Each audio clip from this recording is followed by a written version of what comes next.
hanya nama-Mu saja dipermuliakan, dan hadirat-Mu menaungi tempat ini ya Tuhan. Dan Engkau menaungi setiap hati kami Tuhan dengan damai dan sukacita. Sebab kami mau bersyukur Tuhan saat ini Tuhan, karena Engkau adalah Allah yang setia, Engkau Allah yang mulia. Haleluya. Dengan apa ku membalas kasih-Mu yang ku terima dari-Mu? Dengan apa ku membalas cinta-Mu? Oh Yesus, ku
setiap kehidupan kami. Engkau yang senantiasa memberikan pengharapan dan damai sejahtera dalam kehidupan kami, Tuhan. Kami mau bersyukur kepadamu, Tuhan. Haleluya. Haleluya. Kau Bapa-Ku yang setia, ku mau selalu bersyukur, selalu bersyukur. Kau Tuhan yang setia, yang selalu menopang. Ku mau selalu bersyukur, selalu bersyukur. Kau Bapa-Ku yang setia, Kau Bapa-Ku yang setia, Kau Bapa-Ku yang setia. Mari kita naikkan syukur kita, naikkan pujian penyembahan kita di hadapan Tuhan. Hanya dengan ini Tuhan kami akan membalas kasih-Mu dengan seluruh kehidupan kami, dengan seluruh ucapan syukur kami di hadapan-Mu Tuhan. Kami mau memuji-Mu, kami mau menyembah-Mu Tuhan. Sebab Kau yang layak terima pujian, Sebab Kau yang layak terima segala pengagungan kami. Kami bersyukur, kami bersyukur Tuhan. Haleluya,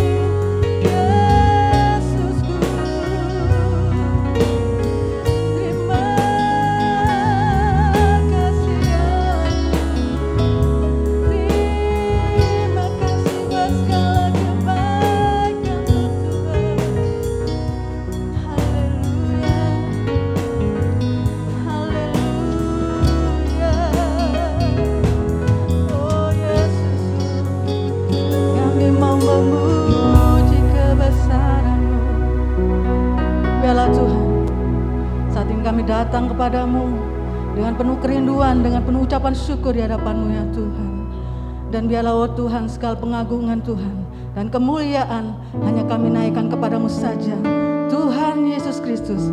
Mari jemaat Tuhan yang siap memuji Tuhan katakan sama-sama, amin. Biarlah hari ini kita tetap bersukacita di hadapan Tuhan dengan datang ke baik-Nya dengan penuh ucapan syukur, karena kita boleh merasakan kebaikan-Nya setiap hari dalam kehidupan kita. Amin. Haleluya.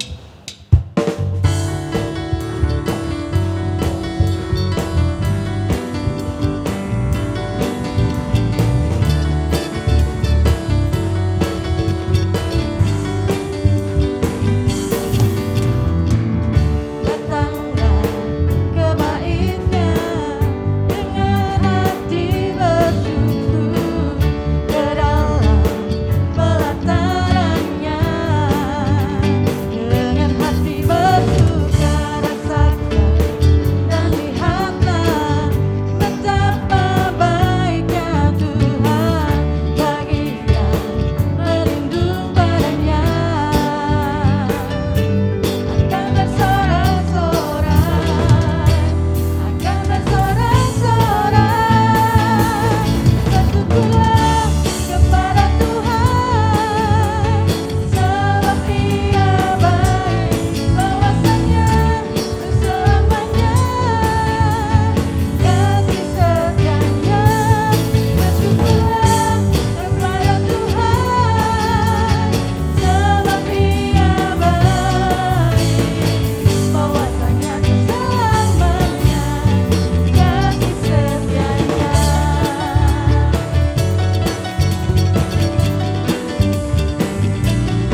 bersorak-sorai meninggikan nama Dia. Haleluya.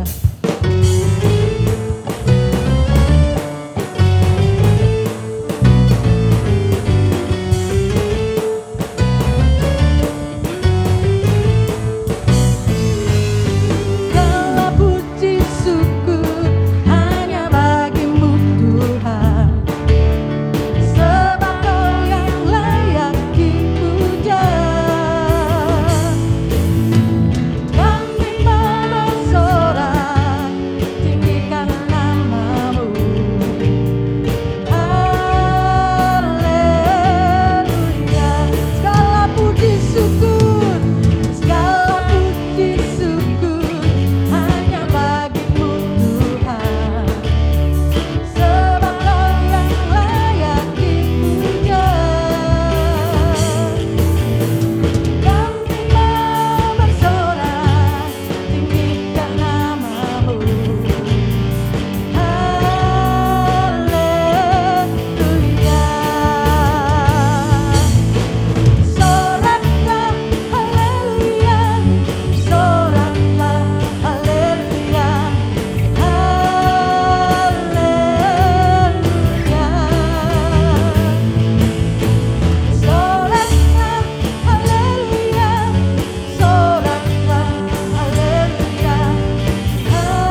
tetap bersuka cita di hadapan Tuhan. Karena semua yang baik, semua yang benar ada di dalam Tuhan. Oleh sebab itu, biarlah kita tetap memuji Tuhan. Kita tetap meninggikan namanya dan berharap senantiasa kepada Tuhan. Karena Dia adalah Allah yang tidak pernah meninggalkan kita. Amin. Haleluya.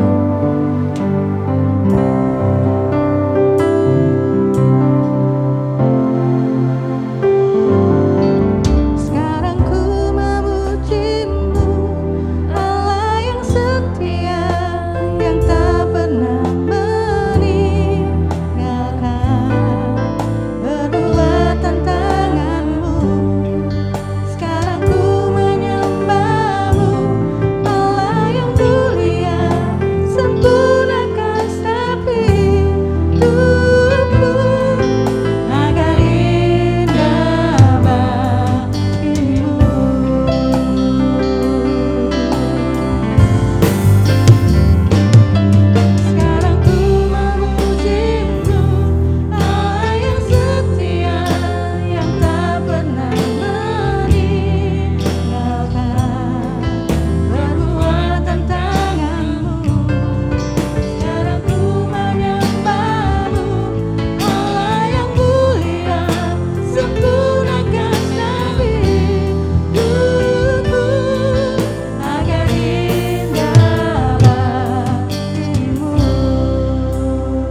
serahkan kepada pembawa firman Tuhan. Meninggalkan perbuatan tanganmu, Sekarang ku menyembah Allah yang mulia, sempurnakan tak hidupku agar indah bagimu.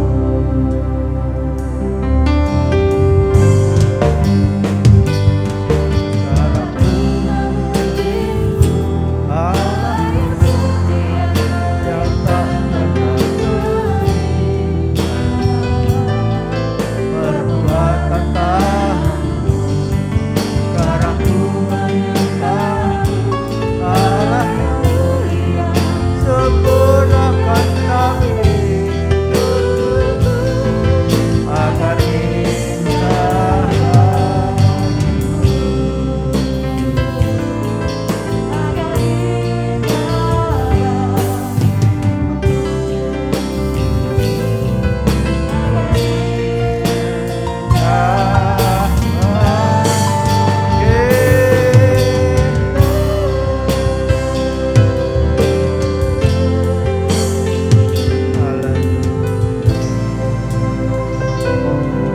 Jadikan kami Tuhan alat-alat yang selalu memuliakan Tuhan.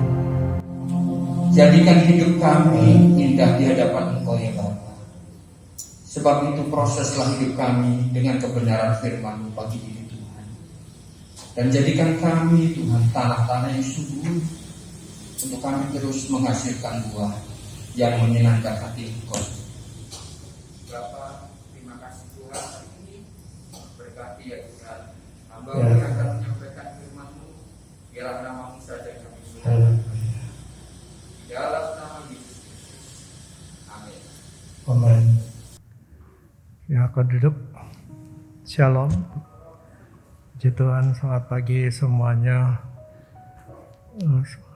Pagi hari ini kita bersyukur karena Tuhan telah memelihara kita dan kita ada sebagaimana kita ada.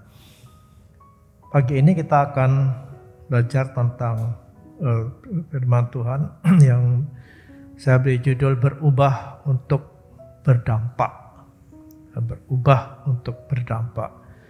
Nah, kita tahu bahwa manusia itu diciptakan itu sebagai makhluk sosial, sebagai makhluk sosial, dan artinya bahwa manusia itu punya kecenderungan untuk hidup dengan orang lain. Ya, manusia tidak bisa hidup sendiri. Kalaupun bisa, itu pasti ada sesuatu yang ada kelainan jiwa gitu ya. Itu sebabnya maka manusia itu harus hidup dengan orang lain. Kita butuh orang lain, ya, kita tidak bisa hidup tanpa orang lain. Mungkin kita bilang begini, saya bisa kok, saya bisa makan, cari makan sendiri, saya pokoknya tidak butuh orang lain. Nah, makan itu dari mana? Beli kan, beli berasnya siapa yang nanam? Kita masih butuh orang lain. Ya, kita tidak bisa mencukupi kebutuhan kita sendiri dalam pengertian bukan cari duit sendiri bisa. Ya. Tapi untuk beli sesuatu itu barang itu siapa yang buat? Itu contoh kecil ya, bahwa manusia itu adalah makhluk sosial yang butuh orang lain dan akan saling berinteraksi, gitu, saling berhubungan satu sama lain, dan di dalam interaksi itu pasti ada saling mempengaruhi, gitu ya. Saling mempengaruhi. Tidak ada orang itu yang bisa hidup tanpa dipengaruhi orang lain. Nah, pengaruh itu bisa positif, bisa juga negatif. Nah, dan tergantung dari siapa yang kuat. Gitu. Nah, yang kuat pasti akan mempengaruhi orang lain. Ya, dan secara naluri kita tahu bahwa kita semua itu ingin punya hidup yang berdampak positif. Ya, kita kepingin supaya hidup ini bermanfaat untuk orang lain. Dan akan ada kepuasan sendiri gitu ketika kita bisa memberikan sesuatu kepada orang lain yang berguna gitu untuk orang lain. Ya, saya yakin bahwa kita juga mengalami itu ketika kita bisa melakukan sesuatu bagi orang lain dan orang lain itu diberkati, orang lain itu senang gitu. Kita akan ikut senang. Ya, itu naluri kita. Nah, tapi karena kelemahan kita, maka kerinduan kita itu untuk bermanfaat bagi orang lain, menjadi berkat bagi orang lain itu terkendala gitu. Ya, karena kelemahan kita. Apa kelemahan kita?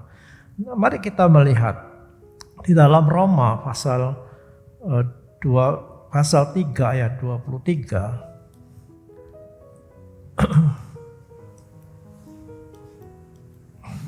Roma 3 ayat 23. Karena semua orang telah berbuat dosa dan telah kehilangan kemuliaan Allah. Nah, ini kenyataan yang harus kita terima bahwa kita semua itu sudah jatuh dalam dosa. Ya, kita tidak bisa mengatakan, oh saya enggak, saya orang benar. Ya, kebenaran seseorang itu tidak bisa diukur dari perbuatan yang tidak melanggar hukum negara, ya, tidak melanggar hukum Taurat, 10 hukum itu. Ya, kita tidak bisa mengatakan saya tidak pernah berurusan dengan polisi kok. Bahkan termasuk pelanggaran lalu lintas ini yang sering terjadi kan, pelanggaran lalu lintas. Gak pernah saya. Ya, sehingga saya bisa mengatakan seorang benar. Melanggar hukum Taurat, 10 hukum, enggak pernah. Ya memang mungkin kita tidak pernah melanggar secara hurufiah. Ya, kita tidak pernah mencuri, tidak pernah berzina, tidak pernah bersaksi dusta. Ya, kita ngomong selalu benar gitu. Ya, tapi ingatlah bagaimana Tuhan Yesus itu mengajarkan kepada kita bahwa ada orang yang melanggar Taurat itu di dalam hati. Ya, contohnya Matius, ini contoh yang paling gampang tuh ya. Matius 5 ayat 28 kata kok seorang melihat perempuan lalu menginginkannya, maka dia sudah berzina dalam hatinya. Jadi berzina itu bukan hanya mengadakan hubungan badan, menginginkan saja. Ya, terangsang melihat seseorang itu sudah berdosa.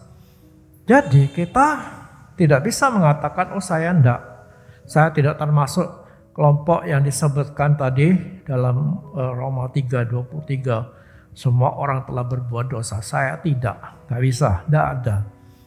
Ya, tidak ada orang yang bisa mengatakan saya tidak berdosa. Nah, semua kita pernah. Ya, walaupun mungkin dalam hati, tapi itu sama hukumnya.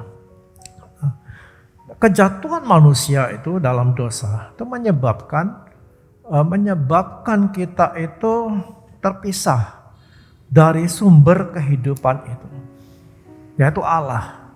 Ya, kita melihat kisah di dalam Kejadian itu ketika manusia jatuh dalam dosa, mereka menjadi takut, terpisah dengan sendirinya. Karena ketakutan itu mereka bersembunyi. Dan sampai akhirnya Allah bertindak mengusir mereka keluar dari Taman Eden.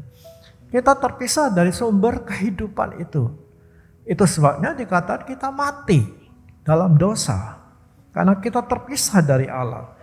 Dan itu bukan perkara yang remeh gitu ya. Bukan perkara biasa saja. Tidak, tapi itu sesuatu yang serius. Karena itu telah menyebabkan kerusakan yang luar biasa. Yang menyebabkan kerusakan yang sangat luar biasa. Ya, sehingga itu mempengaruhi karakter kita. Ya, sifat kita itu tercermin dari perbuatan-perbuatan jahat yang kita bisa baca dalam Galatia 5 itu. Ya, ada perbuatan-perbuatan daging yang muncul dalam hidup kita tanpa kita bisa bendung itu. Ya, ada kebencian, ya ada sakit hati, dendam. Ya, bahkan ada banyak hal yang kita lakukan itu tanpa kita bisa membendungnya. Itu bukti bahwa kerusakan, keterpisahan kita dengan Allah itu telah menyebabkan kerusakan secara menyeluruh. Apa saja yang dipengaruhi? Ya, kalau kita baca di dalam Roma pasal 9 ayat Roma 3 ayat 9 ayat 18 itu dikatakan bahwa manusia itu rusak meliputi seluruh kehidupan kita. Ya, Roma pasal 3 ayat 11 dikatakan pikiran kita. Ya, pikiran kita itu tidak ada yang saya baca ya. Roma 1 ayat 13, tidak ada seorang pun yang berakal budi, katanya. Tidak ada seorang pun yang mencari Allah. Jadi pikiran kita dipengaruhi. Muncul pikiran-pikiran jahat yang muncul mungkin dengan sendirinya. Ya, tanpa kita mau muncul pikiran-pikiran jahat. Ya, bahkan secara rohani juga kata tidak ada yang mencari Allah kata tadi. Dan dalam ayat 18 dikatakan tidak ada rasa takut akan Allah dalam hati kita. Kita tidak mengenal Tuhan itu. Nah, ini pengaruh secara rohani gitu. Lalu ayat 14, 13, 14 itu kerongkongan mereka seperti kubur dan seterusnya. Itu berbicara tentang perkataan kita. Ya, kita berdosa dengan perkataan kita. Ya, yang saya sampaikan dua minggu yang lalu. Ya, bahwa perkataan kita itu kadang-kadang menjadi perkataan yang tidak menjadi berkat gitu. Karena ya kelemahan kita. Ya, bahkan tingkah laku kita, perbuatan kita, ya ayat 15 dan 17 itu menumpahkan darah, ya kaki kita menumpahkan darah dan kerusakan kita tinggalkan. Itu keadaan manusia yang dipenuhi dengan kelemahan. Ya, itu dikatakan di situ menumpahkan darah, kata itu kan dosa yang paling sadis, paling kejam yang disebutkan dalam Roma itu. Nah, kalau dosa yang paling keji disebut di situ, tentunya dosa-dosa yang lain yang kita anggap lebih remeh itu dengan gampang kita buat. Nah, itu keadaan manusia, kerusakan manusia ini menjadi kerusakan yang sangat parah. Ya, sehingga ketika kita mengatakan saya mau memberi pengaruh yang baik, bisakah dalam keadaan seperti ini? Tentu keadaan seperti ini akan menjadikan kita orang yang sulit berdampak yang positif kepada sesama kita, sulit untuk menjadi berkat, sulit untuk memberikan manfaat yang baik kepada orang lain gitu. Padahal secara naluri saya sebutkan tadi, kita ingin memberikan yang baik kepada sesama kita. Nah, kita puas gitu. Nah, ini kerinduan yang paling dalam hati nurani kita, memiliki hidup yang memberi manfaat kepada orang lain. Nah, itu kita tidak mungkin melakukannya dengan sempurna, dengan baik, karena kelemahan-kelemahan kita tadi. Dan Tuhan juga menginginkan kita yang percaya kepada Yesus itu untuk menjadi terang, menjadi berkat bagi banyak orang. Nah, secara naluri kita juga kepingin jadi berkat, tapi kita terkendala oleh kelemahan kita. Tuhan juga minta supaya kita jadi terang. Nah, itu sebabnya kita perlu dirubah itu. Ya, dari keadaan yang parah tadi akibat kerusakan karena dosa itu, kita harus dirubah itu. Kita tidak bisa tetap ya sudahlah tidak apa-apa. Ya, kita berusaha nanti supaya hidup ini bermanfaat, berdampak bagi orang lain. Sulit kalau kita dalam keadaan seperti ini. Ya, mungkin kita bisa berbuat baik dengan memberi uang gitu. Tapi kadang-kadang kata-kata kita menyakiti orang kan. Kita memberi orang, nolong orang misalnya. Tapi motivasi kita tidak benar. Ya, kita kepingin menguasai orang. Kita kepingin orang itu segan kepada kita. Nah, itu keadaannya. Kenapa? Ya kelemahan kita tadi itu. Nah, itu sebabnya maka harus ada perubahan yang mendasar. Perubahan yang mendasar, perubahan yang tidak hanya di luar. Ya, di luar. Nah, hati kita masih lama gitu, masih belum lahir baru, masih jahat gitu. Tapi kita mencoba untuk berbuat baik. Itu artinya kita hanya di luar gitu. Kita tidak cukup hanya beragama.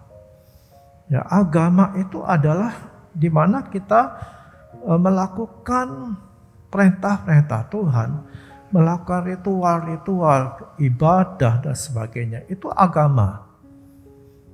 Ya, itu ibarat yang lama itu, yang compang-camping itu ditutup dengan jubah yang bagus. Tapi di dalamnya belum berubah. Kita tidak cukup, itu bukan perubahan yang mendasar. Itu perubahan di luar saja. Ya, ibarat kita pakai baju yang robek ditambal. Ya, ditambal dengan kain yang baru. Dan itu tidak bisa, kata Tuhan. Ya, kain yang baru itu harus ditambal dengan kain yang baru juga. Jadi kita tidak bisa tambal sulam gitu. Ya, hati kita itu dipenuhi dengan kejahatan, ya seperti yang ditulis dalam Roma 3 tadi. Ya mungkin kita tidak secara menyeluruh jahat seperti itu gitu ya. Tapi ada kelemahan-kelemahannya, kita pasti ada di situ. Kita miliki itu. Kita tidak bisa hanya beragama, oh saya rajin ibadah, ya, saya rajin melayani, berdiri di sini. Tapi hatinya masih hati yang lama. Tidak bisa terjadi itu. Ya, jadi perubahan ini harus perubahan yang menyeluruh itu. Dari dalam, perubahan dari dalam. Itu yang Tuhan mau. Dan itulah yang disebut dengan kelahiran baru. Ya, kelahiran baru itu hanya diajarkan di dalam kekristenan. Ya memang di luar itu ada agama yang mengajarkan kelahiran baru, tapi dalam konsep yang berbeda gitu. Ya, lahir baru itu artinya dilahirkan ulang gitu. Nah, itu berbeda dengan apa yang diajarkan Alkitab. Nah, jadi perubahan itu harus terjadi, diawali dengan kelahiran baru. Itu awal, ya awal perubahan awal.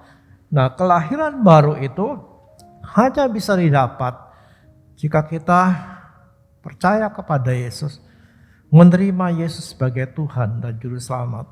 Itu dikatakan dalam Yohanes 1 ayat 11 itu, ya orang yang dikatakan begini, dia datang kepada milik kepunyaannya, tetapi orang-orang kepunyaannya itu tidak menerimanya. Tetapi semua orang yang menerimanya diberinya kuasa supaya menjadi anak-anak Allah, yaitu mereka yang percaya dalam namanya. Jadi kelahiran baru itu hanya didapat kalau kita percaya Yesus dan menerima Yesus. Tidak ada cara lain. Ya, tidak ada cara lain, misalnya saya mau menyendiri, nyepi ya, sampai berapa bulan gitu lah, diam di gunung menyendiri. Tidak bisa dibuat seperti itu. Ya, kelahiran baru itu yang diajarkan oleh firman Tuhan adalah percaya dan menerima Yesus. Dan 2 Korintus mengatakan di situ, jadi siapa yang ada di dalam Kristus, ia adalah ciptaan baru, yang lama sudah berlalu, sesungguhnya yang baru sudah datang. Ini adalah perubahan yang menyeluruh, dan ini perubahan yang pertama kali dialami oleh orang-orang percaya kepada Yesus. Ini perubahan awal. Nah, jadi ketika kita percaya Tuhan Yesus Kristus itu, kita menerima kehidupan Kristus. Kita bersekutu dengan pokok anggur itu, yaitu diajarkan oleh Yesus dalam Yohanes 15 itu. Ya, dia adalah pokok anggur yang benar katanya. Pokok anggur yang benar ini kita harus melekat. Ya, melekat kepada pokok itu. Kita sebagai rantingnya. Kita melekat pada pokok itu. Dan menerima kehidupan dari dia. Itu yang diajarkan oleh Alkitab. Ya. Kita menerima kehidupan dari Yesus Kristus ketika kita melekat. Kapan kita melekat? Waktu kita percaya kepada Yesus. Kita seolah-olah dicangkokkan kepada pokok anggur yang benar itu. dan kita menerima sari-sari makanan ya kehidupan itu sehingga kita bisa melahirkan buah. Jadi kehidupan baru itu merupakan satu perubahan yang mendasar. Ini syarat utama untuk menjadi berkat. Harus dirubah secara mendasar, dirubah dari dalam. Ya, dan itu hanya bisa didapat ketika kita menerima Yesus Kristus. Kita menerima hidup ilahi itu, kita menjadi ciptaan baru. Jadi bukan hanya sebagai agama yang seperti kita menambal kain yang lama tadi dengan kain yang baru. Tidak, tapi itu diganti, baju itu dilepas, diganti dengan yang baru. Itu yang diajarkan Alkitab. Ya, jadi sekali lagi bahwa hanya dengan beragama, mentaati semua peraturan agama, beribadah gitu. Ya, lalu kita melakukan perintah-perintah agama, kita belum menjadi baru. Itu hanya luar. Dan itu diajarkan Paulus gitu, bahwa kita tidak akan dibenarkan dengan melakukan Taurat. Tidak, Taurat itu hanya memperkenalkan dosa kepada kita. Ini loh kamu dosa. Jangan mencuri, jangan berzina, jangan begini, jangan begitu. Kita tahu, oh saya ini berdosa. Apa sudah dibenarkan belum? Itu hanya baru sadar. Apa yang harus dilakukan? Nah, Taurat itu menuntun kita kepada Kristus katanya. Untuk percaya kepadanya. Ketika kita menyadari bahwa kita tidak berdaya, kita butuh seseorang. Dan Yesus ditawarkan kepada kita untuk kita datang kepadanya dan melekat dengan Dia. Itulah saatnya maka kehidupan baru itu kita alami karena kita menerima kehidupan ilahi itu di dalam hidup kita. Itu awal dari perubahan kita. Nah, yang diharapkan adalah supaya kita berubah itu untuk apa gitu? Untuk apa kita berubah? Untuk berdampak. Nah, orang yang berubah itu adalah sesuatu yang positif, pasti ya. Positif. Lalu apa yang harus dilakukan gitu? Lalu apa kelanjutan dari perubahan ini? Tuhan mau supaya hidup kita itu memberi dampak. Ya, tadi saya sempat singgung bahwa Tuhan mengatakan kamulah terang dunia. Kamulah garam dunia. Nah, perumpamaan yang Yesus pakai untuk melukiskan kita itu adalah sesuatu yang berdampak terang. Gitu. Itu kan memberikan sesuatu kepada orang luar. Ya, terang itu berguna untuk orang lain, bukan buat dirinya sendiri. Garam. Garam itu berguna untuk orang lain. Dia tidak akan berarti kalau garam itu hanya ditaruh gitu saja. Ditaruh di lemari atau ditaruh di toples gitu. Tidak ada gunanya. Dia akan tetap seperti garam. Bahkan di dalam Matius 5 itu katakan kalau garam itu menjadi tawar katanya. Apa garam bisa tawar? Iya, itu Tuhan itu berbicara dalam konteks Yahudi. Ya, ketika zaman Yesus itu garam itu diambil dari laut mati. Ya, kita kenal nih laut mati itu laut yang kadar garamnya itu tinggi. Ya, itu diambil dari sana dan tidak diproses seperti sekarang. Ya, diambil lalu diproses dengan secara sederhana dan itu masih tercampur dengan zat-zat yang lain dan itu yang membuat garam itu rusak. Gitu. Ya, kalau disimpan dia rusak.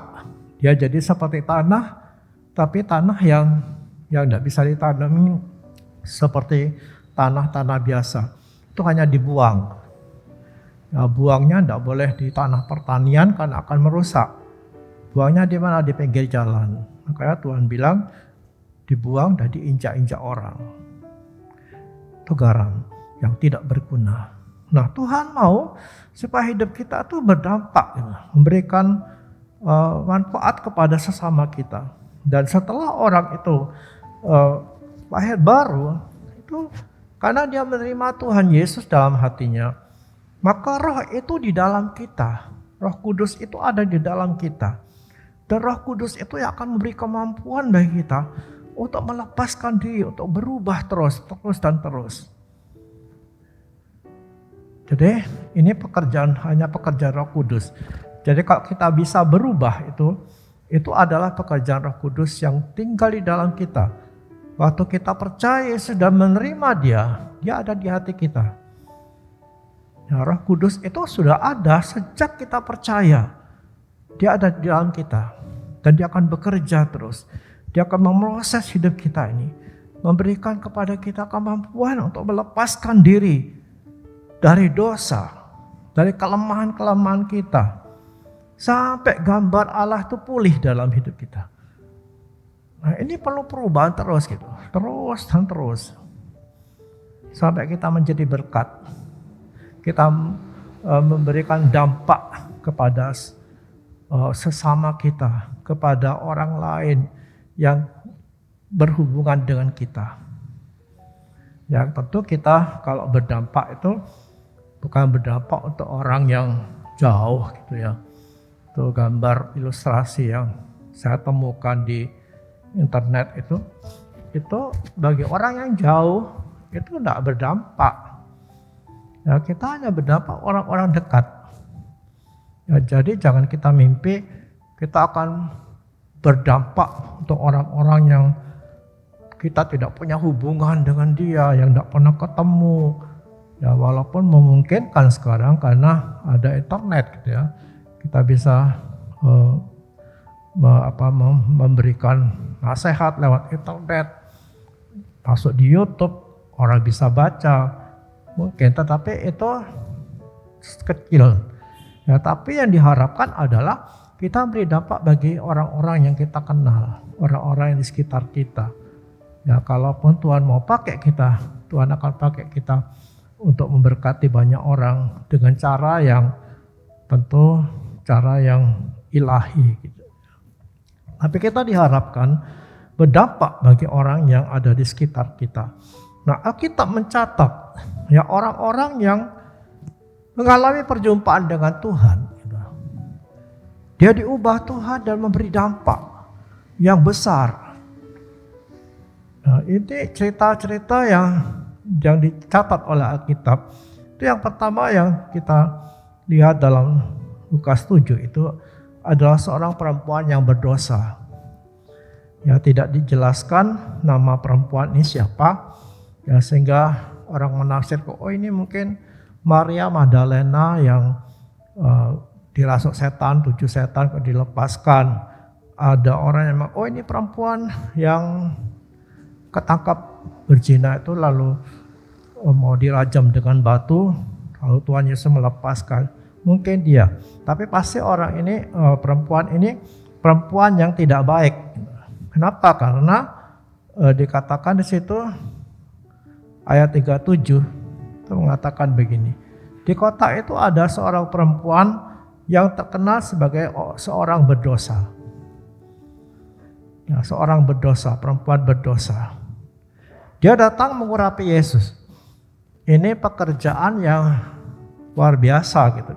Kenapa? Karena yang dibawa itu adalah minyak yang mahal gitu.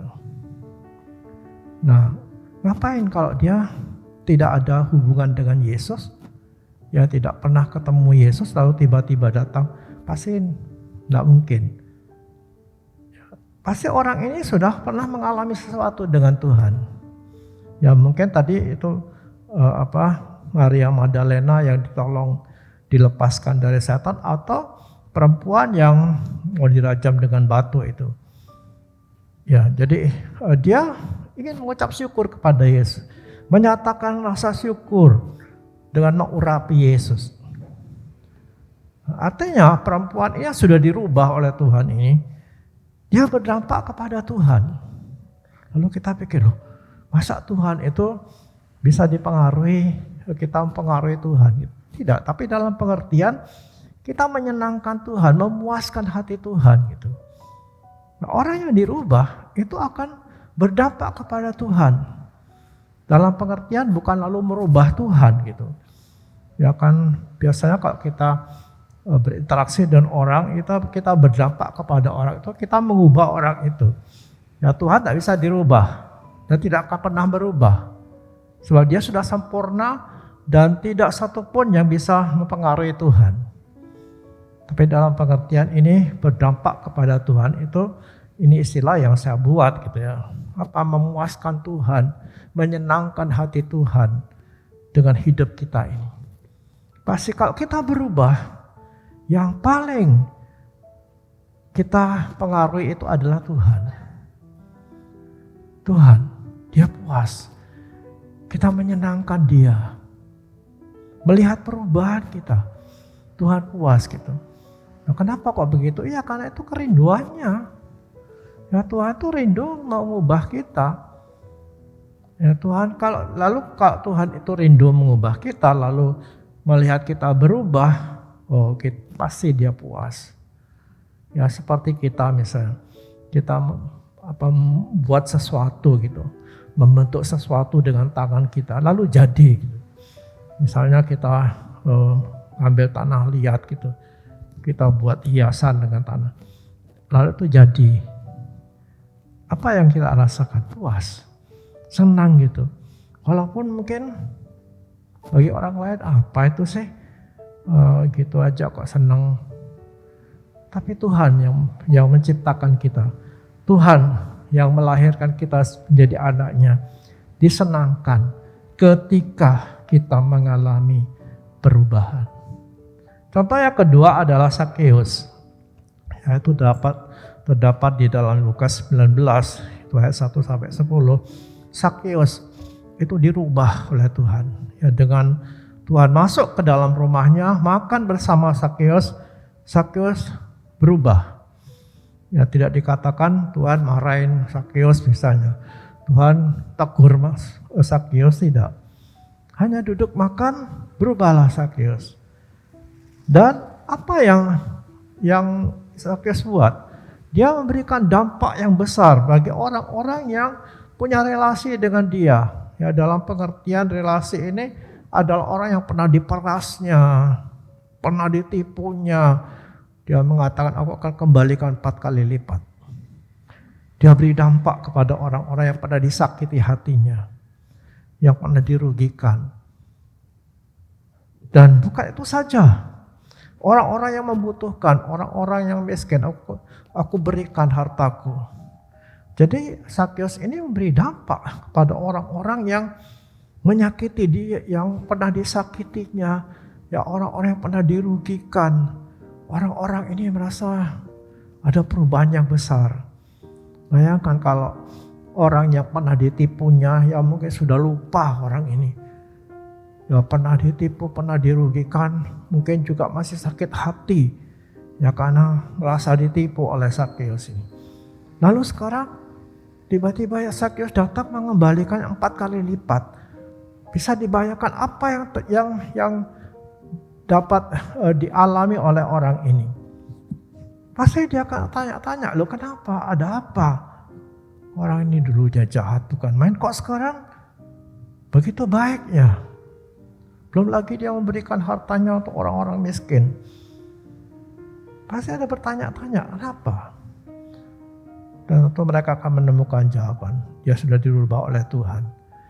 Dan orang-orang yang disakiti ini tentu akan hatinya dibangunkan gitu. Untuk juga percaya kepada Yesus Kristus. Jadi ini contoh dari mana Sakeus itu berubah dan berdampak kepada orang-orang yang pernah disakitinya. Nah, contoh berikutnya adalah perempuan Samaria. Di Yohanes 4 ayat 1 sampai 42 itu dia bercerita tentang seorang perempuan Samaria yang berjumpa dengan Tuhan di sumur Yakub. Nah, perempuan ini bukan perempuan baik-baik, ya terbukti dari dia datang ke sumur itu tengah hari, dan itu tidak biasa. Ya biasanya perempuan-perempuan itu mengambil air pagi hari atau sore hari. Karena cuacanya kan panas banget ini. Tapi dia datang tengah hari. Kenapa? Tunggu sumurnya sepi mungkin. Ini hanya penafsirannya. Tunggu sepi, tidak ada perempuan-perempuan lain. Ya karena mungkin kalau dia ketemu dengan perempuan lain, dia cuma dirasani. Ya perempuan-perempuan lain tidak suka pada perempuan Samaria ini. Itu mungkin. Ya, karena memang perempuan ini bukan perempuan baik-baik. Ya, ketika Yesus berjumpa dengan dia, Tuhan tanya, panggil suamimu. Oh, aku udah bersuami katanya. Lalu Tuhan mengatakan benar.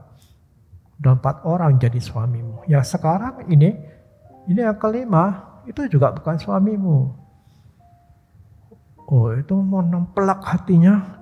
Dia mulai sadar siapa yang dihadapi. Kalau dia mengatakan engkau adalah Mesias. Nah ketika orang ini mengalami, perempuan Samaria itu mengalami itu, apa yang mungkin terjadi? Dia akan pulang, dia akan selesaikan masalah dengan keluarganya. Ya dia berdampak kepada keluarganya, tidak mungkin dia tetap, tidak apa-apalah aku kumpul kebo sama suamiku ini. Dia akan selesaikan semuanya, itu pasti. Ya karena dia mengalami sesuatu yang dahsyat gitu. Ya ini orang kok tahu apa yang aku buat. Lalu muncul kenyataannya engkau adalah Mesias.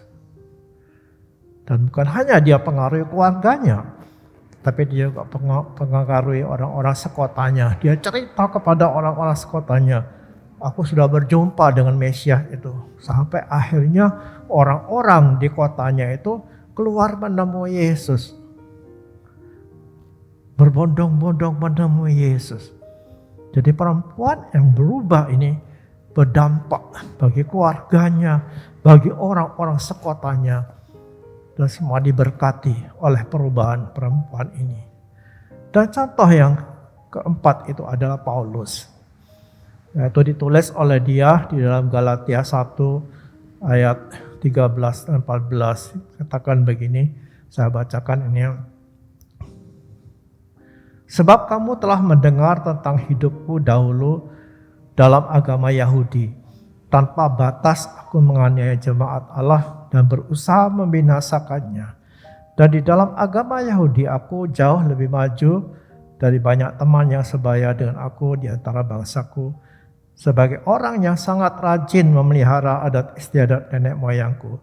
Tetapi waktu Ia, Allah yang telah memilih aku sejak kandungan ibuku dan memanggil aku oleh kasih karunia-Nya, berkenan menyatakan anaknya di dalam aku, supaya aku memberitakan dia di antara bangsa-bangsa bukan Yahudi, maka sesaat pun aku tidak minta pertimbangan kepada manusia. Sampai di sini. Nah, lihat bagaimana Paulus ini seorang yang jahat kepada jemaat Tuhan. Dia sebagai orang Farisi, dia baik, dia melakukan semua perintah Tuhan. Ya, ini golongan Farisi ini adalah golongan yang sangat ketat menjaga Taurat Tuhan. Dia akan melakukan Taurat itu dengan sampai titik komanya. Ya, dia adalah penjaga Taurat katanya. Nah, tapi hatinya dipenuhi kejahatan. Nah, itu seperti yang saya tadi katakan. Ya, ada orang beragama tapi hatinya masih jahat. Nah, ini contohnya Paulus. Dia baik dalam pengertian taat melakukan segala hukum Taurat. Tapi hatinya dipenuhi kebencian ketika melihat orang-orang Kristen yang percaya kepada Yesus Kristus. Ini bukti bahwa tidak ada seorang pun yang benar sekalipun. Dia orang yang baik dalam beragama, taat beragama. Nah, lalu Tuhan tangkap dia. Lewat perjumpaan ilahi yang terjadi di tengah perjalanan saat dia menuju Damsyik untuk membunuh orang-orang Kristen. Dia berjumpa dengan Tuhan secara pribadi dan hidupnya berubah 180 derajat. Untuk apa Tuhan merubahnya? Tuhan akan pakai dia menjadi alat. Hanya dia berdampak ya, bagi orang-orang yang ditemuinya, dan dia menjadi tokoh yang sangat berpengaruh sekali dalam kehidupan gereja. Kita mendapatkan perjanjian baru ini itu sebagian besar ditulis oleh Paulus. Dia memberi dampak yang besar bagi gereja dan bagi kita juga. Kita mendapat berkat dari apa yang diajarkan oleh Paulus tentang Injil itu. Nah, kita lihat tadi ada orang-orang yang dirubah dan memberi dampak. Nah, mari kita tanya dalam hati kita, sudahkah Tuhan merubah aku? Yang pasti langkah pertama sudah, yaitu dengan percaya kepada Yesus Kristus kita menjadi ciptaan baru. Berubah setelah itu. Tapi setelah itu apa yang mesti kita buat? Apa kita merasa, oh puji Tuhan saya sekarang percaya Tuhan Yesus, saya menjadi anaknya. Ya saya mau setia ibadah kepada Tuhan. Saya mau melayani Tuhan dalam pengertian melakukan sesuatu untuk pelayan. Oke, bagus. Tapi apakah itu beri dampak positif kepada sesama kita? Apakah yang kita buat dalam hidup ini menjadi berkat bagi banyak orang? Nah, kehidupan baru yang Tuhan berikan kepada kita itu juga harus dipelihara gitu. Supaya bukan hanya kita masuk dalam langkah pertama, berubah percaya Tuhan Yesus lalu berubah, tapi terus dirubah gitu. Kita harus membiarkan diri kita dibersihkan dari hari ke hari, karena pasti dalam hidup kita ada banyak kelemahan. Orang yang percaya kepada Yesus tidak menjadi sempurna. Nah, kalau ada orang mengklaim dirinya sudah dalam tahap sempurna, itu bohong besar. Nah, selama kita hidup dalam dunia ini, kita tidak akan pernah mencapai apa yang namanya serupa dengan gambaran tanpa cacat, tanpa kerut. Tidak, kita masih dalam cacat lemah. Dan itu perlu dibersihkan gitu. Dan apa yang Allah pakai untuk membersihkannya? Ada firman Tuhan yang dikatakan oleh Yesus sendiri, kamu memang sudah bersih karena firman yang telah kukatakan kepadamu. Nah, baca, renungkan, lakukan, baru berubah. Kalau cuma baca, direnungkan, tidak dilakukan, kita tidak akan berubah, kita tidak akan bersih gitu. Yang bersih hanya apa? Yang berubah cuma pikiran kita karena kita tahu. Baca, renungkan, tahu. Tapi kelakuan kita, sifat kita, karakter kita tidak pernah dirubah oleh firman Tuhan. Dan itu sia-sia. Itu sebabnya baca, renungkan, lakukan. Itu alat yang pertama. Alat yang kedua adalah sesama kita. Ini sudah sering saya sampaikan, itu sebabnya saya tidak terlalu lama menjelaskan ini. Sesama kita, besi menajamkan besi katanya. Orang menajamkan sesamanya. Jangan pikir ini orang nyebelin, dibuang saja, dihindari. Kita sering ngajarkan gitu kan kepada anak-anak. Kalau ada temanmu nakal, jangan dekat-dekat. Selalu saya mengajarkan anak-anak waktu saya ngajar agama, kalau ada temanmu nakal, apa mesti dibuat? Disingkirkan? Dijauhi? Tidak, temani, deketin. Nah, kalau dia masa diterima, dia akan berubah. Seperti Sakeus. Sakeus dibuang oleh Tuhan, tidak. Diterima, ya lalu berubahlah Sakeus. Nah, sesama kita, entah itu orang-orang yang ada hubungan darah, keluarga dengan kita, atau hanya hubungan pertemanan, itu orang-orang yang Tuhan siapkan di dekat kita untuk merubah kita. Dan jadilah berkat bagi mereka. Berikutnya adalah pengalaman-pengalaman yang menyenangkan, yaitu berupa beban yang berat mungkin, atau yang menyenangkan juga gitu. Jangan pikir kalau yang merubah itu hanya pengalaman-pengalaman pahit, sakit misalnya, lalu kita pikir apa ya mesti saya rubah ya. Tapi ketika kita dapat duit banyak, Apa maksud Tuhan? Apa supaya kita berlimpah ruah? Tidak, ada sesuatu yang Tuhan ingin rubah dari kita. Lewat berkat-berkat itu, lewat pengalaman yang menyenangkan. Apa yang Tuhan inginkan? Cari. Agar kita menemukan apa yang Tuhan mau. Yang misalnya dapat berkat banyak, apa yang Tuhan mau? Oh, Tuhan mau merubah kita. Ya, yang egois, yang hanya memikirkan diri sendiri. Tuhan mau rubah kita untuk terbuka bagi penderitaan orang lain. Itu yang Tuhan mau dari lewat pengalaman-pengalaman yang menyenangkan atau yang tidak menyenangkan. Karena Allah itu bekerja dalam segala sesuatu. Segala sesuatu itu kan bukan cuma yang tidak menyenangkan. Yang menyenangkan juga mendatangkan kebaikan bagi mereka yang mengasihi Dia, yaitu bagi mereka yang terpanggil sesuai dengan rencana Allah. Jadi kalau kita hadapi masalah, menghadapi berkat, mari kita hadapi dan belajarlah dari situ apa sih yang kita harus rubah. Dan saya percaya ketika kita dirubah hari demi hari, kita akan makin berdampak. Ya, sumbu yang sudah padam itu kata Tuhan, Yesaya mengatakan tidak akan dipadamkan. Sumbu yang berasap itu ya hampir padam, tidak akan dipadamkan tapi dibersihkan. Supaya apa? Supaya makin terang bercahaya. Mungkin dalam hidup kita ada banyak hal-hal yang kita perlu rubah. Perubahan pertama sudah percaya Yesus, kita jadi ciptaan baru. Tapi ada kelemahan-kelemahan yang lain yang kadang kita tidak menyadari. Ya. Kita perlu dirubah. Nah, Tuhan pakai alat-alat tadi, firman Tuhan, sesama kita, kejadian-kejadian yang merupakan hajaran Tuhan atau berkat Tuhan, itu juga akan merubah kita hari demi hari. Itu sebabnya mari kita terus yang sudah hidup dalam Kristus ini, kita beri terus diri untuk dibersihkan hari demi hari agar kita terus berdampak bagi kemuliaan nama Tuhan. Apa yang kita mau cari hari-hari ini? Hanya perkenanan Tuhan. Sebentar Yesus datang kembali.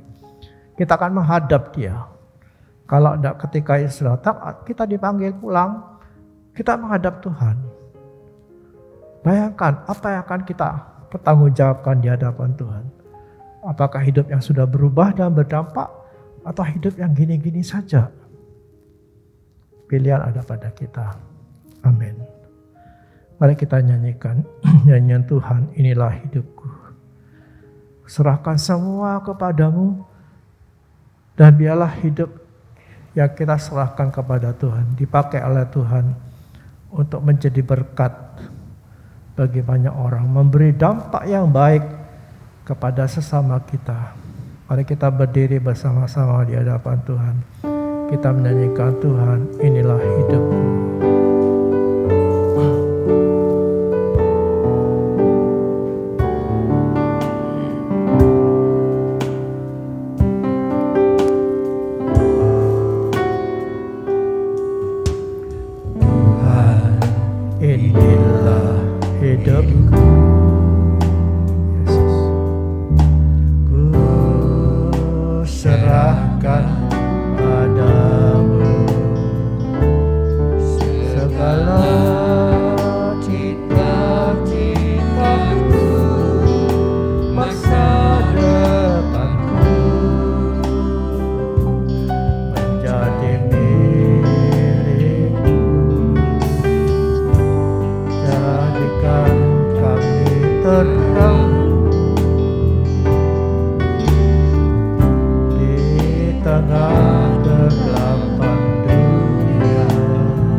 Bagi-Mu Tuhan seluruh hidupku. Pakailah Tuhan bagi kemuliaan. Genapi seluruh rencana-Mu sampai bumi penuh kemuliaan bagi-Mu Tuhan. Seluruh hidupku pakailah Tuhan bagi kemuliaan. Lapis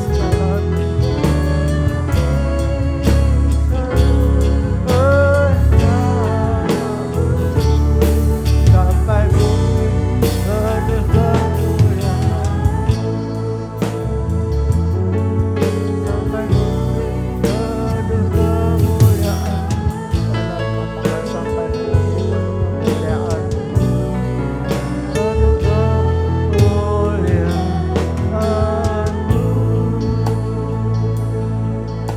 Inilah doa kami di hadapan-Mu Tuhan. Kami menyerahkan hidup kami kepada-Mu untuk Engkau rubah hari demi hari ya Tuhan. Karena kami adalah milik-Mu ya Tuhan. Engkau yang berhak atas hidup ini.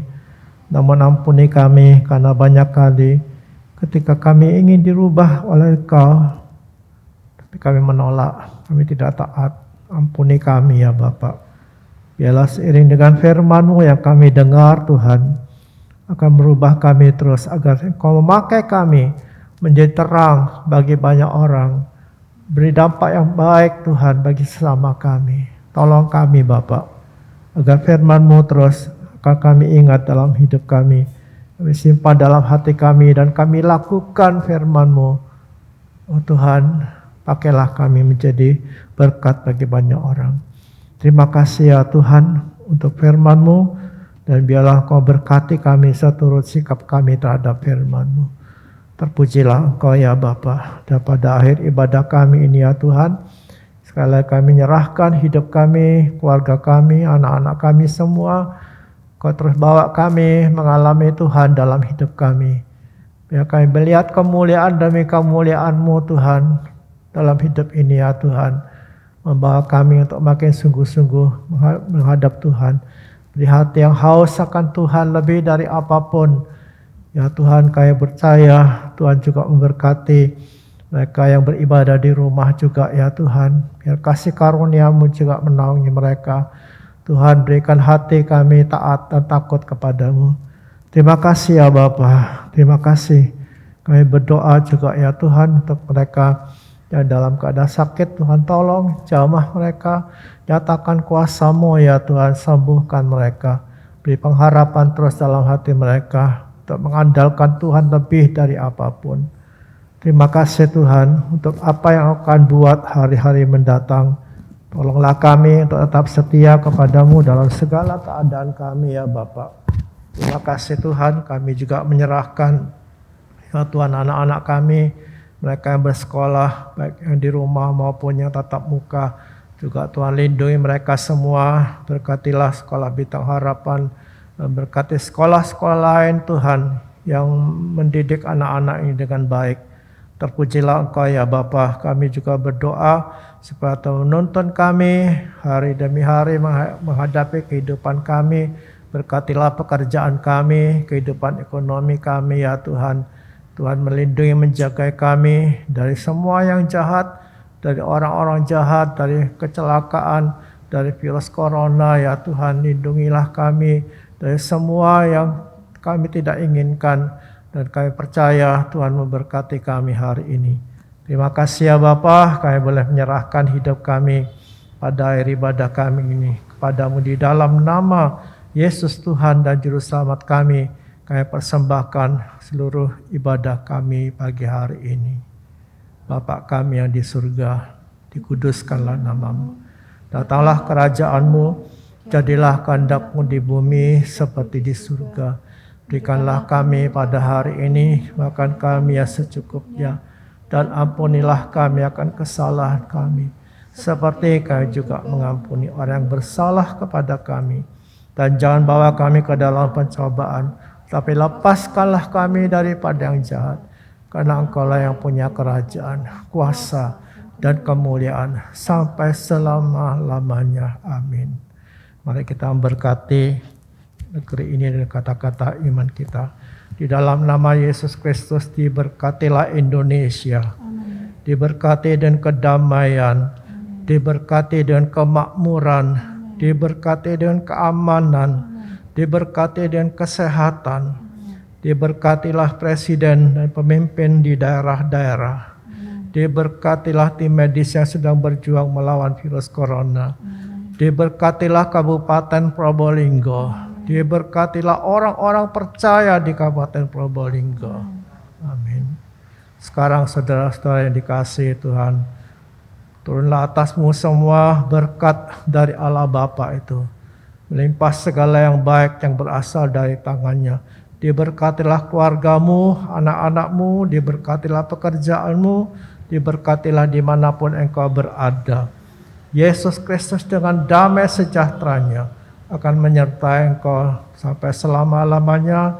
Dan Roh Kudus menuntun saudara, mengurapi saudara untuk memberi dampak yang besar bagi banyak orang. Dalam nama Yesus Kristus. Amin.